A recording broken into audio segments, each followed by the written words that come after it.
අද මම ඔයාලට කියලා දෙනවා රසවත් රුලම් පොල් ටොපි හදාගන්නේ කොහොමද කියලා. ඉතින් මේක නිකන් අපි පොල් දාලා හදන පොල් ටොපි වලට වඩා ගොඩක් රසයි ඒ වගේම ගොඩක් ගුණයි. ඉතින් හරිම රසට ඉක්මනට මේක හදාගන්නේ කොහොමද කියලා ඉක්මනට වීඩියෝ එකට ගිහින් බලමු. මෙන්න මේ වගේ මම රුලම් ග්‍රෑම් 200ක් අරගෙන හොඳට විනාඩි 5ක් විතර සාමාන්‍ය අඩු ගින්දරේ මේක බැද ගන්නවා මෙන්න මේ විදිහට තාච්චියකට දාලා. අර රුලම් වල අමු ගතිය යන්න චුට්ටක් එහෙට මෙහෙට කළාම ඇති හොඳේ. ඊට පස්සේ මෙන්න මේ විදිහට සීනි වර්ග දෙකෙන් එකතු කරගත්ත මම ග්‍රෑම් 200ක් වෙන්න. ඊට පස්සේ ලුණු පිංචක් එකතු කරගෙන මේකට වතුර දාලා සාමාන්‍ය වතුර දාලා සීනි පැණි එක හදාගන්න තමයි මේ ලෑස්තිය. ඉතින් හොඳට බුබුලු දාලා මෙන්න මේ වගේ නටන්න ඕනේ මේ සීනි පැණි එක. ලොකු ලොකු බුබුලු එනකොට නූල් ඇදෙන පදම එනකොට සීනි එකේ කැඩි කැඩි වැටෙනකොට පදම හරි. ඊට පස්සේ අපි මෙන්න මේ වගේ පොල් මිටවල් දෙකක් එකතු කර ගන්නවා. මේ සීනි පැණි එකට. පේනව නේද මෙන්න මේ විදිහට. මේ පොල් අපි බෙදලා නෙමේ ගන්නෙ. අපි එහෙම බෙදලා ගන්නෙ නැත්තේ මේක රුලම් පොල් ටොපි එකක් නිසා. මේක රුලම් අලුව නෙමෙයි හොඳේ. පටල ගන්න එපා. ඊට පස්සේ මෙන්න අපි බෙදගත්ත රුලම් ග්‍රෑම් 200 මෙන්න මේ විදිහට එකතු කරගන්නවා. එකතු කරගෙන හොඳට මේක මෙන්න මේ වගේ කවලම් කරගන්නයි තියෙන්නේ. මෙන්න මේ වගේ.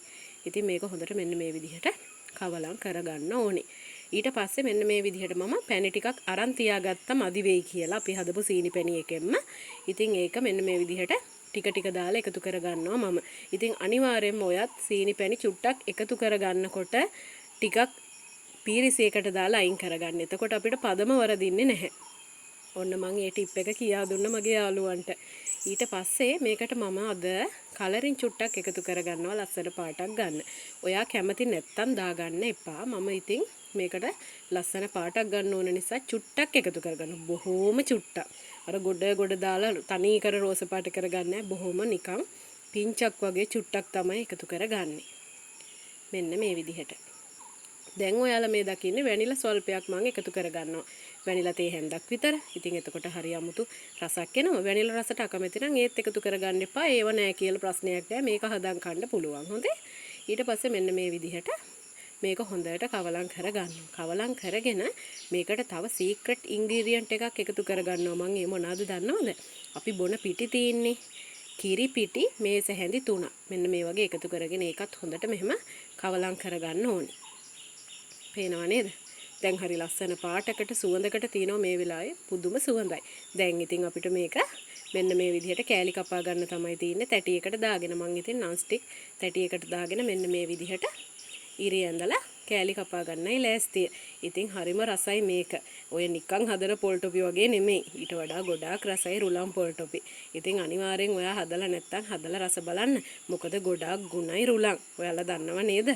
ඉතින් ඒ නිසා අනිවාර්යෙන් මාවත් subscribe කරන්න. මගේ වීඩියෝ එක තව කාට හරි බලන්න share කරන්න යාළුවෙකුට. මෙන්න මේ විදිහට තමයි දැන් අපි අපේ රසවත් රුලම් පොල් ටොපි ටික හදාගත්තේ. දැන් ඉතින් තේ බොන්න තමයි තියෙන්නේ. ඉතින් කහට එකක් එක්ක හවසකට මරු මෙන්න මේ වගේ කෑමක් හදාගත්තාම. ඉතින් කඩෙන් සල්ලි දීලා ගේන්න ඕනේ. මේ වගේ රස කෑම ඔයාලට හදාගන්න පුළුවන්. මගේ channel එකේ ගොඩක් වීඩියෝ තියෙනවා. ඒවත් බලන්න. එහෙනම් අදට ගිහින් එන්නම් පරිස්සමෙන් ඉන්න.